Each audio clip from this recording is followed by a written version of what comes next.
Good morning. I am glad to be here, and I'm glad you're here too. Do you feel glad right now? See if you can muster some up. Enjoy it. For the next little while, we don't have to be anywhere but here. Let's draw in our focus, for we need each other right now. We need each other's attention and focus. We need to hear one another's words and hearts. And even though we may be tempted to work on our lists or find ourselves resisting the suggestion to be still, let's come together anyway and be here now. May we hold this thought in our hearts as we journey through this time together.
We light this chalice with joy. We light it with gratitude. We light it with thanks for all those who made the wick, blew the glass, refined the oil for the lamp. For the sands in which it rests, for the tree whose legacy is the wood which holds it all together, with tremendous gratitude for the ideas of men and women who made a simple lamp into a symbol of wisdom, warmth, and compassion, we now light this chalice.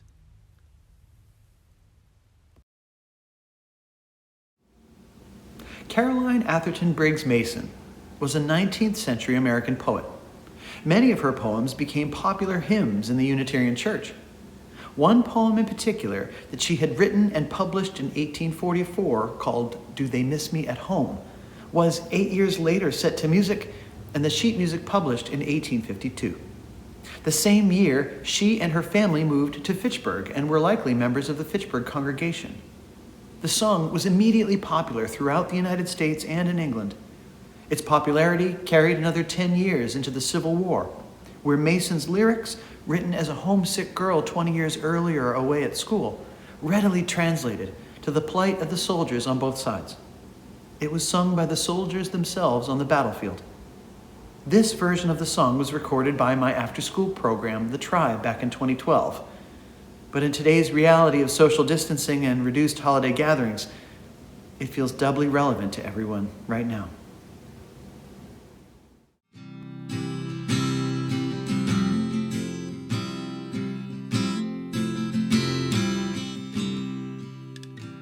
Do they miss me at home? Do they miss me? 'Twould be an assurance most dear to know at this moment some loved one was saying, I wish he were here, to feel that the group at the fireside were thinking of me as I roam. Oh yes, 'twould be joy beyond measure to know that they miss me at home. Oh, to know that they miss me at home. When twilight approaches the season that ever is sacred to song, does someone repeat my name over?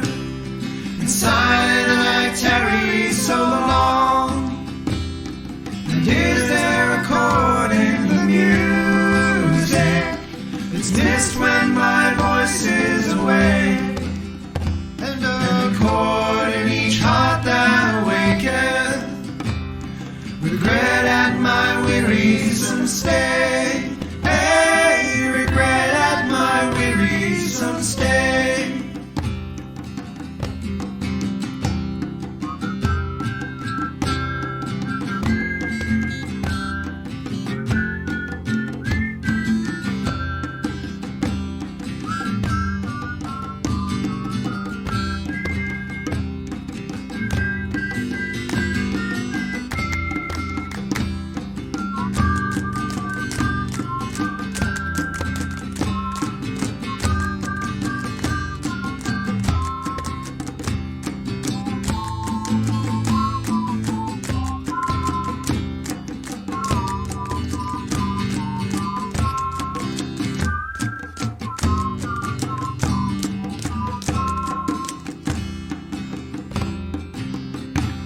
Do they set me a chair near the table when evening's home pleasures are nigh? When the candles are lit in the parlor and the stars in the calm azure sky, and when the good nights are repeated and all lay them down to their sleep, the absent and walk me a whispered goodnight while they weep, a whispered goodnight while they weep. Do they miss me at home? Do they miss me at morning, at noon, or at night? And lingers one gloomy shade round them that only my presence can light. A joy is less invitingly welcome, and pleasures less hailed than before. All because one is missed from the circle, because I am with them no more. Oh, because I am with them no more.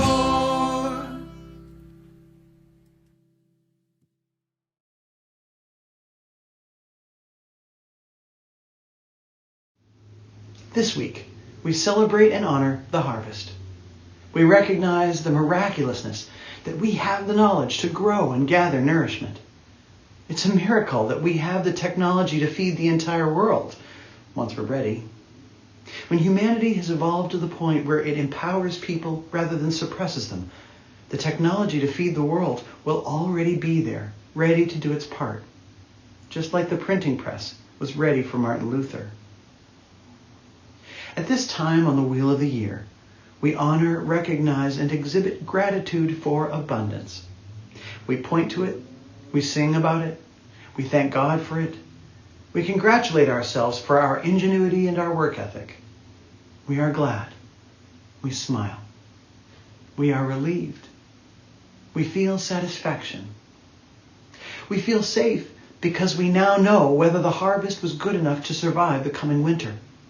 Thanks be for the good harvest. We quite need this time of recognition. As humans made from the molecules of this planet, we are not separate from it in any way. The atoms of our bodies come from nowhere else, even if it was the stars before that. There is no line where the earth ends and we begin.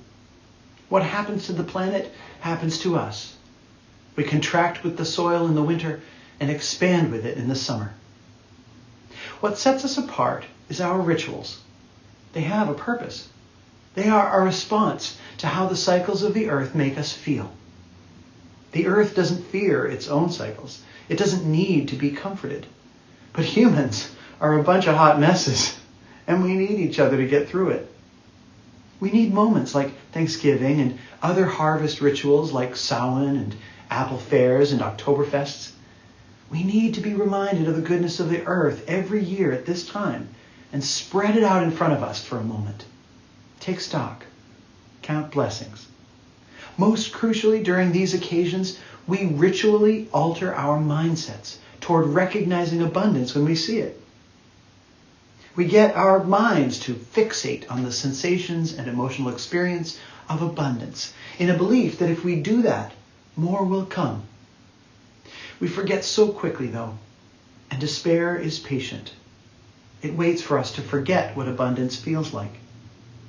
We need Thanksgiving and moments like it to help us remember goodness and be grateful for it. Through our winter rituals like gift giving, festivals, and candle lightings, we leapfrog through the winter, one event at a time, consoling and warming ourselves until spring. Take this first touchstone of this period of long dark nights named Thanksgiving and be glad for it. As the ground becomes still and rigid, we have a tendency to do the same. As the light disappears, we feel the same pull to hide and be quiet. We slip into the primordial fears we learned in the early days of our species. To balance the pull of those instincts, we need to periodically sit in the sphere of friendship and abundance and gratitude for a while and luxuriate in it. Pile the table high, overeat a bit, walk the razor's line between satisfaction and gluttony, and lose the battle. In this moment, and in the rituals yet to come this season, be they virtual or otherwise, remember gratitude. Be grateful for every mouthful of food you eat. Think about where it came from and how good it is for you. Don't spoil the love it was made with by resenting it before you even put it into your body. Don't worry about getting fat. That's not for now. But you can still celebrate abundance even if you're being moderate about it. Relish life. We too have the ability to bless, by the way, and we should use it.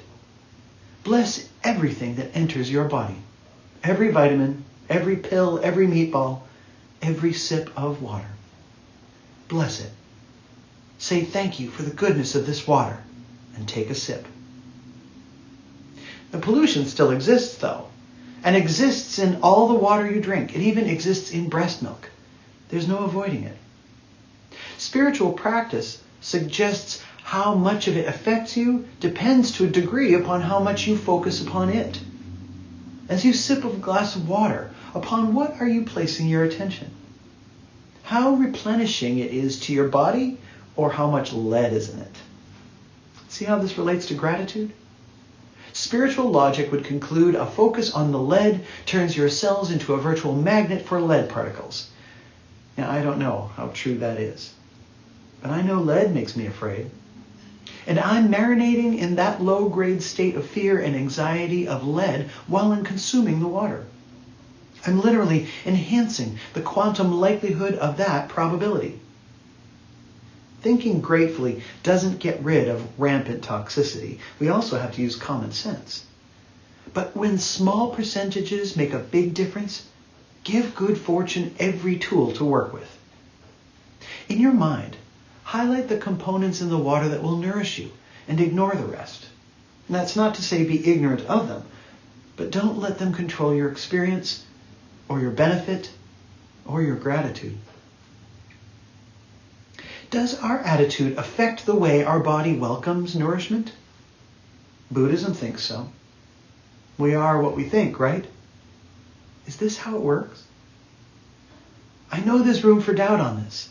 I know we can choose to look at the water as having a finite amount of pollutants in it.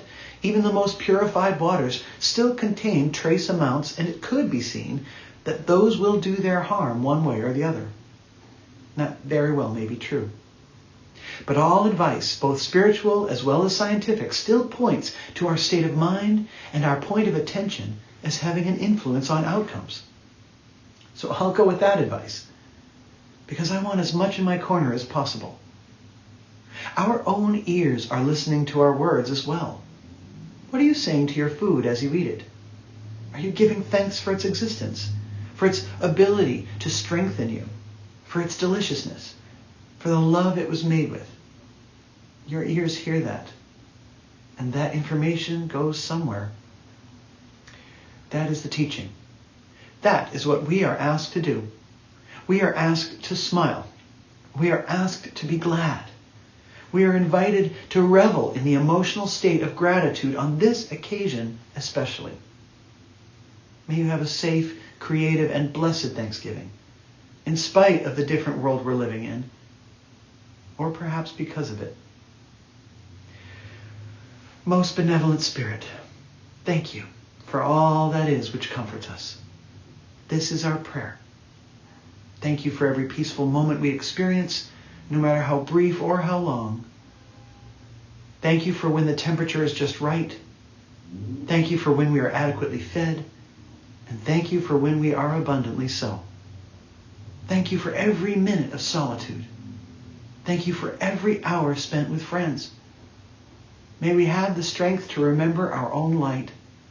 May we have the courage to see that same light in others. May we have faith enough to believe in the better angels of our nature. And may we learn to see our neighbors as ourselves. Amen.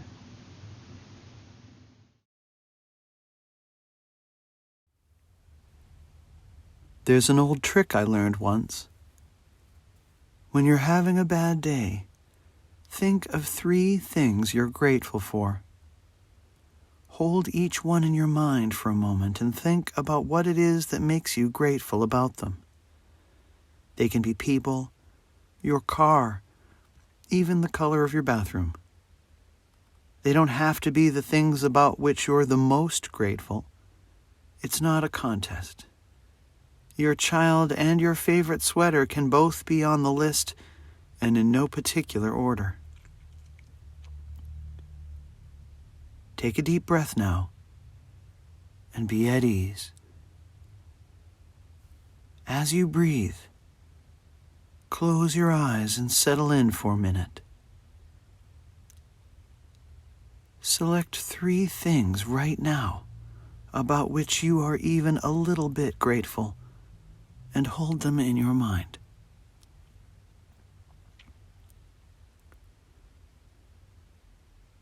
See them each sitting there before you, together in a row, and breathe.